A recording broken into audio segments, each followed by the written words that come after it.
Electrical machine में हम दो तरह के इंड्यूस्ड ईएमएफ की बात करते हैं। एक होता है स्टैटिकली इंड्यूस्ड ईएमएफ जिसको हम रिप्रेजेंट करते हैं is equal to N D phi by D T से। एक होता है डायनामिकली इंड्यूस्ड ईएमएफ जिसको हम रिप्रेजेंट करते हैं is equal to L V cross B से, या अगर हम इसके मैग्नीट्यूड की बात करें तो इसको हम रिप्रेजेंट करते हैं B L V sine theta से। ये दोनों टाइप के ईएमएफ क्या अलग अलग हैं या इनमें क्या सिमिलैरिटीज है? या जैसे कि अगर हम बात करें ट्रांसफार्मर में हम बात करते हैं स्टैटिकली इंड्यूस्ड ईएमएफ की, और जनरेटर्स के अंदर हम बात करते हैं मोशनल ईएमएफ की या डायनामिकली इंड्यूस्ड ईएमएफ की।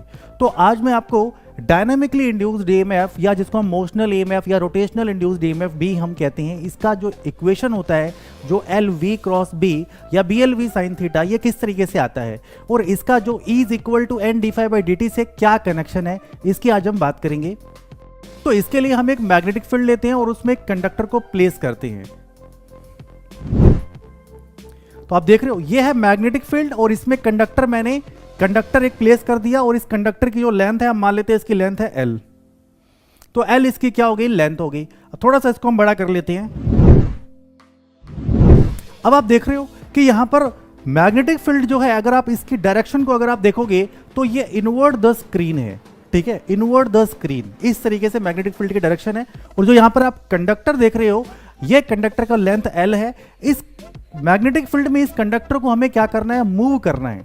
और हम ये देखना चाहते हैं कि इसको मूव करेंगे तो ऑब्वियसली बात है कि कंडक्टर मूव कर रहा है, जो फ्लक्स है वो स्टेशनरी है। तो यहां पर जो इसके अंदर जो ईएमएफ इंड्यूस होगा उसको हम डायनामिक इंड्यूस्ड ईएमएफ या रोटेशनल इंड्यूस्ड ईएमएफ या मोशनल इंड्यूस्ड ईएमएफ भी कहते हैं, ठीक है। हमें अब ये देखना है कि ये ईएमएफ इसमें आता कैसे है। जैसे कि देखो, अगर यहां पर ये कंडक्टर है तो इस कंडक्टर में क्या रहा होगा, इस कंडक्टर के अंदर पॉजिटिव चार्जेस भी होंगे, इस कंडक्टर के अंदर नेगेटिव चार्जेस भी होंगे। और अगर ये कंडक्टर मूव कर रहा है तो इसके पॉजिटिव चार्जेस और नेगेटिव चार्जेस के ऊपर एक फोर्स लगता है। ये फोर्स कैसे लगता है, क्योंकि जो आप मोटर में पढ़ते हो फ्लेमिंग का left hand rule, that means अगर कोई करंट कैरिंग कंडक्टर को मैग्नेटिक फील्ड में रोटेट करेंगे या मूव करेंगे तो वो एक फोर्स एक्सपीरियंस करेगा। तो फिर आपके माइंड में क्वेश्चन आएगा कि सर कहाँ से इसमें करंट कैरिंग कंडक्टर है, ये तो करंट कैरिंग कंडक्टर नहीं है, इसमें तो किसी भी तरह का करंट नहीं है, तो इसके चार्जेस के ऊपर फोर्स क्यों लगेगा। ये करंट कैरिंग कंडक्टर नहीं है, मैं इस बात को मानता हूं, बट इसके अंदर चार्जेस तो हैं, इसके अंदर पॉजिटिव चार्जेस भी हैं, इसके अंदर नेगेटिव चार्जेस भी हैं। अगर इसके अंदर पॉजिटिव और नेगेटिव चार्जेस हैं तो इनके मूव करने से, अगर इस कंडक्टर को मैं बहुत तेज स्पीड से मूव कर रहा हूं तो बेसिकली वो चार्ज मूव कर रहे हैं, और जब चार्ज मूव करता है टाइम के रिस्पेक्ट में तो वो एक तरह का करंट ही हुआ ना, वो एक तरह का करंट ही हुआ। तो इसको समझने के लिए हम क्या करते हैं कि यहां पर देखो ये कंडक्टर है, ये कंडक्टर इस डायरेक्शन में मूव कर रहा है, कैसे, उधर की तरफ मूव कर रहा है, इस डायरेक्शन में ये कंडक्टर है, ये मूव कर रहा है। अब हम ये देखते हैं कि जब ये इस साइड मूव करेगा तो फ्लेमिंग के लेफ्ट हैंड रूल से इसके पॉजिटिव चार्जेस कहां पर शिफ्ट होंगे या उनको फोर्स किस डायरेक्शन में एक्सपीरियंस होगा। तो देखिए, केवल हम बात करते हैं पॉजिटिव चार्जेस की, क्योंकि पॉजिटिव चार्जेस का फ्लो ही हम एक्चुअली में जो हमारा कन्वेंशनल करंट है उसकी डायरेक्शन हम वही लेते हैं। तो करंट जो कंडक्टर है वो इधर मूव कर रहा है, कंडक्टर अगर इधर मूव कर रहा है तो देखिए जो करंट है वो हो गया ये वाला पार्ट, इस डायरेक्शन में करंट हो गया। तो फ्लेमिंग का लेफ्ट हैंड रूल में देखो ये हो गया हमारा करंट का डायरेक्शन, ये हो गया हमारा करंट का डायरेक्शन। जो सेकंड फिंगर होती है वो करंट को रिप्रेजेंट करती है, तो ये हो गया हमारी करंट का डायरेक्शन। मैग्नेटिक फील्ड जैसे कि मैंने आपको बताया कि इनवर्ड ही है, इनसाइड ही है, ये देखो मैग्नेटिक फील्ड इनसाइड ही है। अब देखो फोर्स पॉजिटिव चार्जेस के ऊपर कहां लगेगा, ऊपर की तरफ लगेगा। अगर ये इधर की तरफ मूव करेगा, अगर ये इधर की तरफ मूव करेगा तो जो फोर्स है वो ऊपर की तरफ लगेगा, तो पॉजिटिव चार्जेस जितने भी होंगे वो एक्यूमुलेट हो जाएंगे इस डायरेक्शन में। अगर मूवमेंट होती रहेगी, मूवमेंट होने का मतलब है कि कंटिन्यूअसली ये उस डायरेक्शन में जा रहा है, तो ये इधर की तरफ ऐसे मूव कर रहा है तो पॉजिटिव चार्जेस ऊपर की तरफ शिफ्ट होंगे, तो अकॉर्डिंगली जो नेगेटिव वाला होगा वो उसका रिवर्स में जो फोर्स एक्सपीरियंस करेंगे, और जो नेगेटिव चार्जेस होंगे वो नीचे की तरफ शिफ्ट हो जाएंगे। तो अब आप देख रहे हो कि अगर ये कंडक्टर उधर की तरफ मूव करता ही रहे तो ऊपर जितने भी इसके चार्जेस होंगे, पॉजिटिव वाले सारे ऊपर पॉइंट P पर, नेगेटिव वाले सब नीचे की तरफ पॉइंट Q पर शिफ्ट हो जाएंगे। और जब इनके चार्जेस के अंदर पॉजिटिव वाले ऊपर एक्यूमुलेट, नेगेटिव वाले नीचे एक्यूमुलेट, तो पोटेंशियल का डिफरेंस मेंटेन होगा, और वहीं से हम क्या बोलेंगे कि इसके अंदर ईएमएफ आ चुका है। बात समझ में आई?